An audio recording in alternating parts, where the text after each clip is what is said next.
E esse texto é base para qual das duas posições? Pastor Joaquim, com a palavra. Bom, eu creio que é uma posição muito clara para o pré-tribulacionismo. Eu sei que o bispo Hildon é amilenista, né? E pós também tribulacionista. Vai ser muito interessante esse debate aqui. Mas eu quero começar com a questão do capítulo de número 2 aqui, do versículo de número 1 a 12. Eu fiz um estudo aqui sobre esse capítulo e é interessante porque a gente vê aqui o quê? A preocupação doutrinária do apóstolo Paulo sobre o dia do Senhor. E aí no capítulo 2, de 1 até o versículo 17, ele vai tratar sobre isso. E aí a gente tem também, começando aqui com o mal entendido que houve ali na igreja de Tessalônica, no capítulo de número 2, verso de 1 até o 3. No capítulo 2, verso 4, nós temos então o homem da iniquidade que é descrito ali. E aí no 2:5 a gente tem o lembrete, temos então no 2:10 a 12 o julgamento dos ímpios, e eu poderia começar dizendo que o mal entendido dos Tessalonicenses, porque eles haviam recebido um ensinamento muito claro sobre a vinda do Senhor. E é óbvio que essa vinda seria no arrebatamento. Então, eles foram abençoados por esse ensinamento, como o apóstolo lembrou eles aqui no capítulo de número 1, verso de número 10. Então, o apóstolo Paulo vai falar em 1 Tessalonicenses, capítulo 1, verso 10, ele diz assim, ó.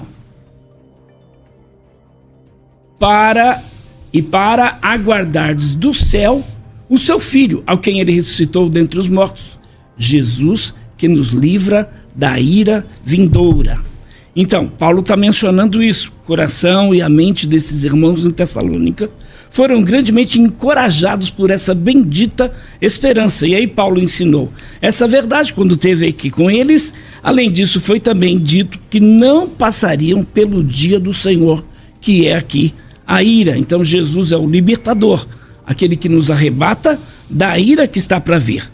Okay. 1 Tessalonicenses 1:10, e porque Deus não nos destinou para a ira, conforme a Tessalonicenses 5, verso de número 9. Ok. Bispo Hildo. Então, quando eu era pré-tribulacionista, na minha adolescência, eu realmente fiquei de mergulhar nas escrituras sagradas para ver se era isso mesmo. E eu fiquei impressionado de não encontrar na Bíblia, em trecho algum, qualquer passagem que dissesse que a igreja não vai passar pela grande tribulação. Não encontrei um único versículo. Se o Joaquim tivesse, me mostra.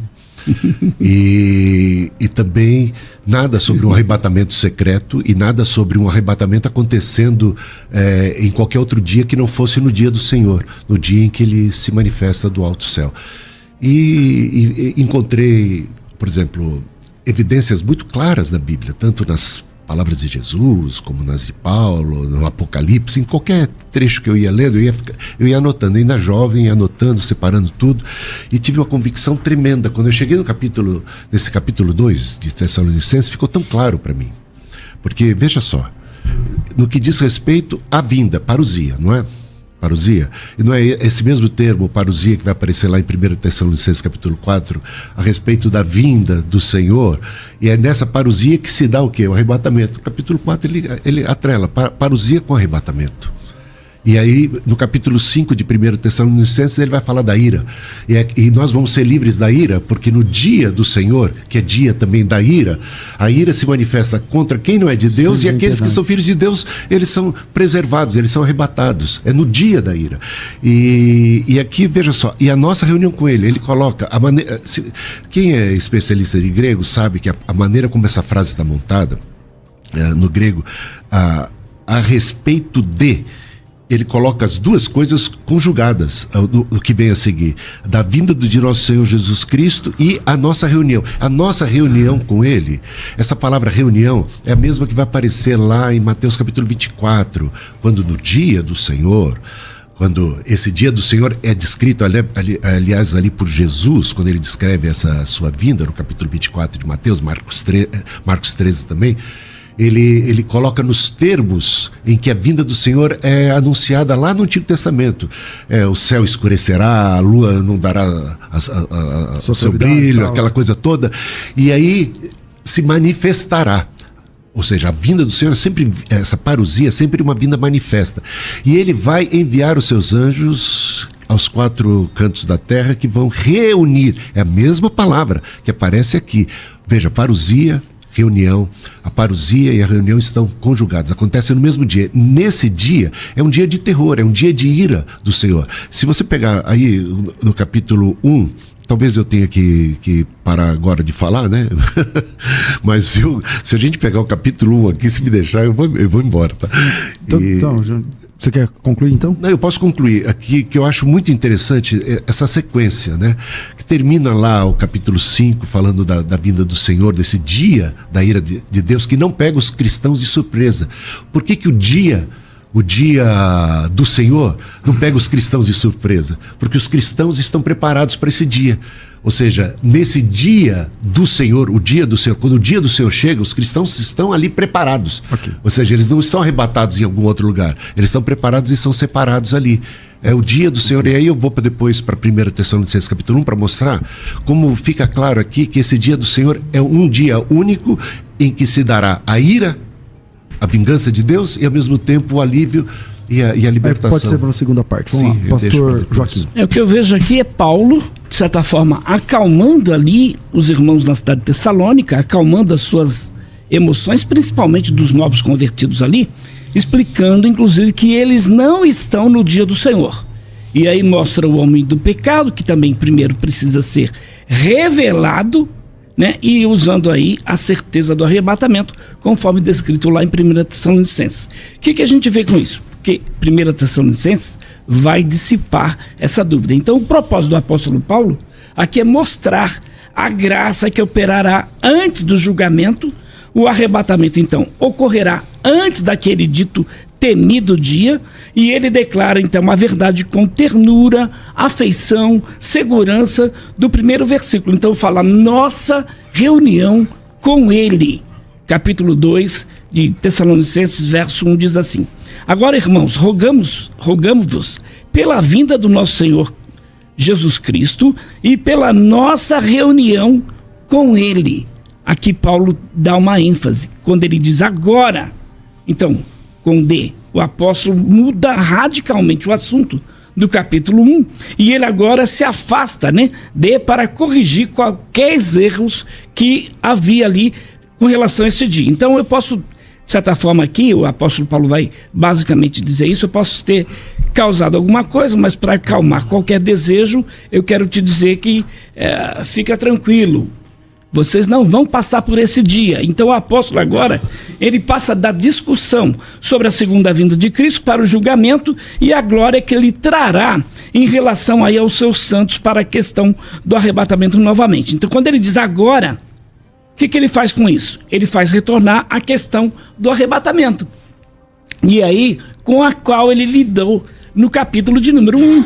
Mas a partir então dessa epístola, ele quer trazer de volta algo que havia discutido anteriormente. É interessante porque a gente pegando aí alguns comentaristas, como por exemplo Robertson, A.T. Robertson, o que ele diz? Provavelmente ele aponta aí para o significado enfático e incisivo de. A palavra então faz com que os leitores aí se concentrem novamente, ou seja, tocando a vinda do nosso Senhor. Então, com D, o apóstolo passa assim o seu tema principal da epístola. Quem vai dizer isso também é o Vine. Então a abertura do versículo poderia ser lida desta forma: agora eu realmente quero trazer à tona algo mais que já discuti. Então nós pedimos, e Paulo está aqui usando uma palavra mais comum para pedir, que é erotão do grego, né? Presente do indicativo ativo, de uma forma mais enérgica do que o habitual. Era mais apropriado aqui para a exortação da sua urgência e é intensificado, embora também seja proferido como espírito gentil. Paulo implora então aos seus leitores que eles, de certa forma, não se deixam levar por consternação, ou seja, pela excitação com relação à questão da parousia ou a vinda, né? Então agora queremos realmente incentivá-los em outro assunto, quando ele diz: irmãos, o apóstolo usa repetidamente aqui a palavra adelphos na Epístola Tessalonicenses, porque sentia grande camaradagem com aqueles irmãos, com aqueles crentes, sofredores daquela cidade, e Paulo agora escreve, de certa forma aqui nessa segunda carta, para eles não ficarem tão perturbados, porque a tribulação não viria sobre eles. E a gente vai ver isso aqui. Bispo Hildo. Bom, eles já estavam sendo atribulados, né? Nós estamos Por isso, também. eu sei, mas apesar que a grande tribulação é uma tribulação como nunca houve na face da terra. Mas né? eles estavam sendo tão atribulados, que aí eles deram crédito a exatamente essa, algo que Paulo diz assim, não importa se veio por alguma carta como se fosse falsificada por mim e tal, entendendo que o dia do Senhor já chegou.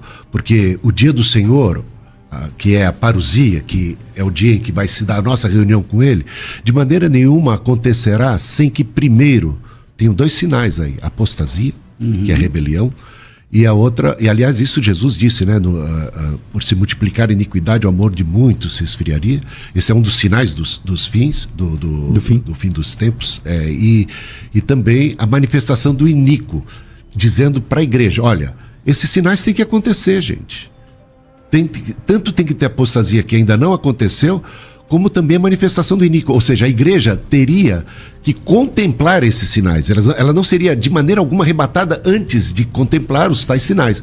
Os 2 sinais teriam que acontecer. Esses sinais não aconteceram, então isso também tranquilizaria eles. Aliás, a ideia de um arrebatamento secreto, que pode ser iminente sem nenhum sinal, é alguma coisa completamente contrária ao ensino de Jesus, que sempre deixou sinais para os crentes. Os crentes vão contemplar tais sinais. Eles não serão arrebatados antes da manifestação do anticristo, ou da besta, ou do Ele mandou vigiar, porque daquele dia e hora ninguém sabe. Mas ele mandou vigiar, porque aquele dia e hora ninguém sabe, mas ele diz, vou pegar agora, então primeiro... Ele fala pra gente olhar pra figueira, ele fala guerras, fomes, que são sinais. E algumas dessas coisas sempre aconteceram. Veja só, capítulo 5 de 1 Tessalonicenses. Irmãos, no que se refere aos tempos e às épocas, quais tempos e épocas? A parousia que ele acabou de descrever, ao arrebatamento da igreja. A parousia e o arrebatamento da igreja que ele acaba de descrever no capítulo 4. Quanto a isso, a esses tempos e épocas, não há necessidade que eu lhes escreva, porque vocês sabem perfeitamente que o dia do Senhor, ele chama a parousia do dia do Senhor. Então, o arrebatamento da igreja como o dia do Senhor, isso é muito importante observar, como isso tudo está atrelado aqui. O dia do Senhor, que é a parousia, que é o arrebatamento da igreja, ele vem como ladrão à noite. Quando andarem dizendo paz e segurança, eis que lhes sobrevirá repentina destruição. A quem? Aos adversários. Como vem as dores de parto a mulher que está para dar à luz, e de modo nenhum escaparão. Mas vocês, irmãos, não estão em trevas para que esse dia os apanhe de surpresa como ladrão. Tá vendo? Este dia, o dia da vinda do Senhor. Porque vocês todos são filhos da luz e filhos do dia. Nós não somos filhos da noite nem das trevas. Assim, pois, não durmamos como os demais, pelo contrário, vigiemos e sejamos sóbrios. Porque quando chegar esse dia, a igreja vai contemplar esse dia da ira do Senhor. Aí eu vou para o capítulo 1 da segunda epístola. Veja só, versículo 4.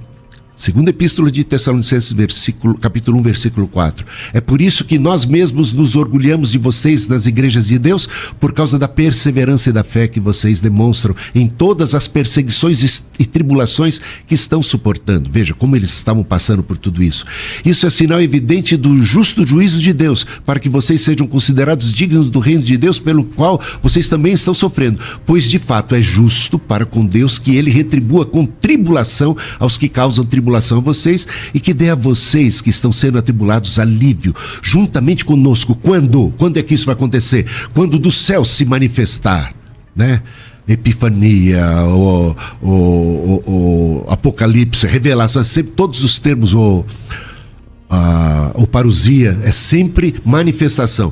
Quando se manifestar o Senhor Jesus com seus anjos do seu poder, em chamas de fogo, tomando vingança. Esse é o dia, olha só, esse é o mesmo dia que vai ter alívio para os cristãos, que eles vão ser aliviados, é o mesmo dia que vai ter condenação para os perdidos. Olha como está tudo conectado.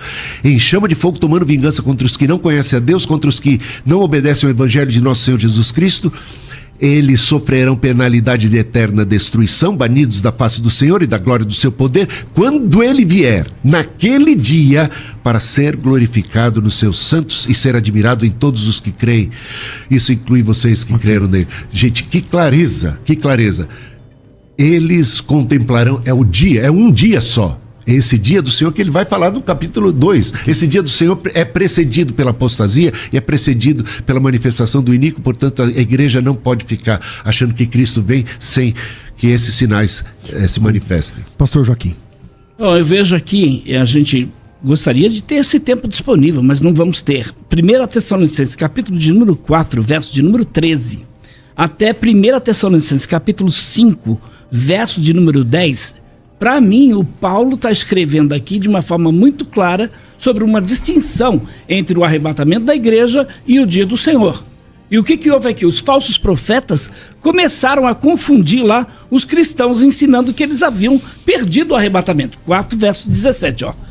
Porque no 16, antes eu quero dizer o seguinte, Paulo diz aqui no 13: não queremos, porém, irmãos, que sejais ignorantes com respeito aos que dormem, para que não vos entristecerdes com os demais que não têm esperança. 16, porque o Senhor mesmo, dada a sua palavra de ordem, ouvida a voz de arcanjo, ressoada a trombeta de Deus, descerá dos céus e os mortos em Cristo ressuscitarão primeiro. Aí verso 17, depois nós, os vivos, os que ficarmos, seremos arrebatados, juntamente com eles, entre as nuvens para o encontro do Senhor nos ares, e assim estaremos para sempre com o Senhor. E Paulo diz ainda mais para esses irmãos que vivam sofrendo mesmo. Essa igreja aqui sofreu muito. Os irmãos da cidade de Tessalônica sofreram inúmeras perseguições. Mas Paulo diz aqui para eles: olha, consolai-vos uns aos outros com estas palavras. Que palavras? Porque Deus não nos destinou para a ira, mas para alcançar a salvação mediante nosso Senhor Jesus Cristo. Então Paulo está sendo enfático aqui. Meus irmãos, vocês estão sofrendo, mas fiquem tranquilos. Não é que o sofrimento vai aumentar, porque se eu crer no pós-tribulacionismo, o sofrimento desses irmãos aqui, Paulo não estava consolando eles. Paulo está dizendo: olha, meu irmão, a coisa está feia, mas vai ficar bem pior se eu seguir a linha do pós-tribulacionismo. Mas eu sou da linha pré-milenista, então eu vejo isso dentro das cartas aqui do apóstolo Paulo, tanto a primeira carta como a segunda carta, que ele está dizendo: irmãos, fiquem tranquilos, esse sofrimento de vocês é por um pouco de tempo, logo vocês vão escapar de tudo isso aí. E que é no versículo 16, quando fala que vai ter um sofrimento maior, mas vocês... Então o 16 fala do arrebatamento, mas não fala do dia do Senhor, seria isso? O verso 16 está dizendo aqui que ele, mesmo dada a sua palavra de ordem, ouvida a voz de arcanjo, ressoada a trombeta de Deus, descerá do céu, e os mortos em Cristo ressuscitarão primeiro. Aí o arrebatamento. Então, essa trombeta aqui dos santos de Apocalipse, capítulo de número 15... Mas no arrebatamento Jesus vai descer aqui na terra? Não, ele vem nos ares. Mas o texto não diz: o mesmo Senhor descerá? Aonde? No 16. Na vinda dele. Na vinda, sim. No arrebatamento, não. A gente tem que fazer essa distinção. Então, o 16 é o arrebatamento, né? Não, Paulo está fazendo essa distinção entre o arrebatamento e a vinda do Senhor. Então, é interessante aqui, porque a maioria dos comentaristas, eles acabam cometendo esse erro. Não fazem essa distinção e aí jogam tudo em cima dos chamados pré-tribulacionistas. Quando ele diz aqui: a nossa reunião com ele... Então, isso é um sinônimo da primeira oração. A nossa reunião com ele se encaixa aqui com o arrebatamento da igreja e não com a segunda vinda. Bispo Hildo. Então, aqui em 1 Tessalonicenses, capítulo 4, como você leu, chamando a atenção para o versículo 15. E pela palavra do Senhor, ainda lhes declaramos o seguinte: nós, os vivos, que ficarmos para a vinda, parousia, concorda comigo? Sim. Parousia, sim. A vinda do Senhor. Então, parousia é o dia em que vai se dar o arrebatamento. Olha, a vinda do Senhor, de modo nenhum precederemos aos que já morreram, porque o Senhor mesmo, dada a sua palavra de ordem, ouvida a voz de arcanjo e ressoada a trombeta de Deus. É interessante que esse ressoar da trombeta nos textos do Antigo Testamento estão relacionados ao dia do Senhor, não é? Essa trombeta não é a mesma lá de Apocalipse, capítulo de número 7, não é a mesma trombeta. Eu só estou fazendo uma outra trombeta. Então, por exemplo... Então tem muitas trombetas, eu sei, mas não é a última trombeta? Várias.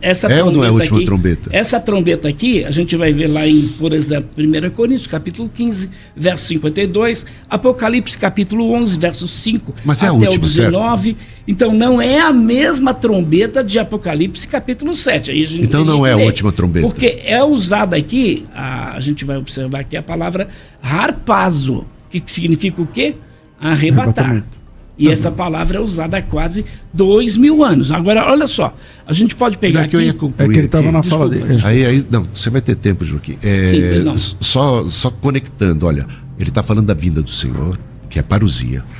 E Quando ele diz a nossa reunião com ele, não, ele aí não tudo está bem. falando da vinda. Não, eu sei, eu tô por partes aqui, eu ainda estou em 1 Coríntios, Tá bom. 1 Tessalonicenses capítulo 4. A vinda do Senhor, de modo nenhum precederemos os que já morreram, porque quando ele soar a trombeta, ressoada a trombeta, ele fala de uma trombeta específica, a trombeta definitiva, não é uma trombeta. A trombeta, essa é a última trombeta, e essa trombeta é tocada no dia do Senhor. Só tem que entender, porque você vai para o Antigo Testamento, quando se fala do dia do Senhor, se fala que é ressoada a trombeta, vai desencadear o dia do Senhor, que é o dia do juízo de Deus, quando Cristo vem à terra para julgar os vivos e os mortos, como a gente leu em 2 Tessalonicenses capítulo 1, que é o dia, naquele dia é o dia da ira, da manifestação da ira de Deus contra os impenitentes, é o mesmo dia em que se dará o consolo, o alívio, o arrebatamento da igreja.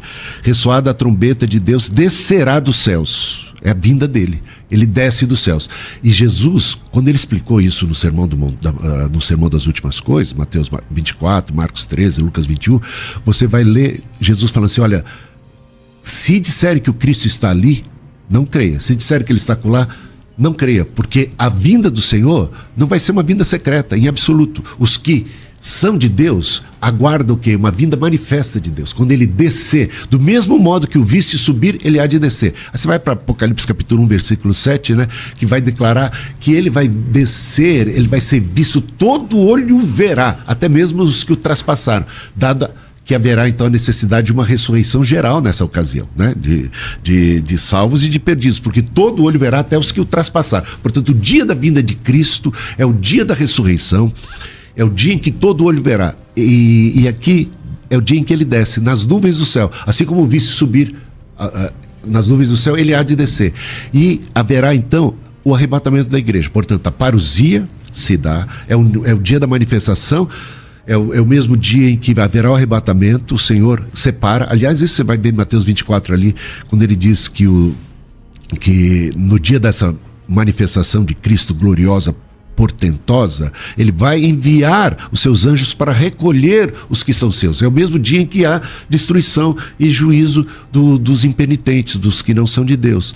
Então isso você vai ver numa sequência clara. E chega lá no 2 Tessalonicenses capítulo 2, fica mais claro ainda. Ele usa parousia, Joaquim, e usa parousia com a nossa reunião. Quando se dá a nossa reunião com ele, a nossa reunião com ele, é o arrebatamento, é o dia do nosso encontro com o Senhor. Então é tão claro que não dá para fugir da evidência de que 2 Tessalonicenses capítulo 2 está ensinando que parousia é o dia da reunião, e esse dia da reunião, que é o arrebatamento, que é a vinda de Cristo, não acontece de qualquer maneira, sem que primeiro tenha um evento como a apostasia, que a igreja vai contemplar a apostasia, que é sinal para a igreja, e o outro sinal para a igreja é a manifestação do iníquo, a manifestação da besta, do anticristo, que é sinal para a igreja. Portanto, a igreja vai contemplar tanto a apostasia como a manifestação do iníquo, ela precisa contemplar isso necessariamente antes da segunda vinda de Cristo. Portanto, a igreja podia ficar tranquila que se esses dois sinais não tinham se cumprido, eles não tinham presenciado isso, Cristo não teria